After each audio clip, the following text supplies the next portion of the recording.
First, I would like the Minister to confirm whether the Singaporean workers has been disadvantaged under the current employment regime, whereby a wage disadvantage is against Singaporean because foreign workers don't contribute to CPF.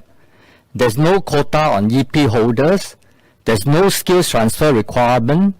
There's no succession planning requirement. Is this a conscious trade-off that we have to make? Second question, given that the ministry has already done a lot of work on the PWM, and I appreciate the work that they have, the government has put in, and this House is also of a consensus that all of us should be helping, we should be helping the lower wage workers more. So why is it so difficult to take that one small step? Because we have already put in a lot of subsidies for the low wage workers.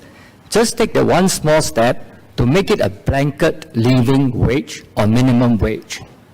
And then we can concentrate our effort and resources on upgrading our workers through the vocational PWM that the government has started.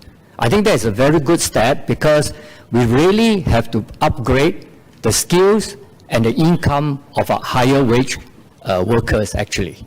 Yes, ask the question, why don't you just take that small step? Actually, we took that big step in 2007 through the introduction of workfare. And this comes at no cost to the employers and therefore no disemployment risk to the worker. That step was already taken in 2007. I think first of all we have to recognize that. It is the broadest based support that we are providing to lower wage workers. It comes every month.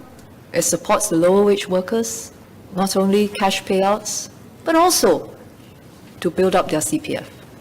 So that, like all Singaporeans, they have the prospect of not just providing for their families, but also providing for themselves in retirement. Workfare in 2007 was a big step. Let's remember that. To his question on whether we have disadvantaged Singaporeans, I'm not sure whether Mr. Leong was in here when Mr. Liang Eng-hwa delivered his cut, which I thought was so sharp in pointing out that when you look at 2020, the tremendous trauma that our employment market went through, over the course of the whole year, what was the employment contraction? 170 plus thousand. Which aspect, which segment of the workforce contracted? Foreign workforce, 180 plus thousand. What happened to our resident workforce, local workforce? It actually grew, very modestly, but it grew. Which country can actually produce this report card? And so, from that perspective, in what way has the local workforce been disadvantaged?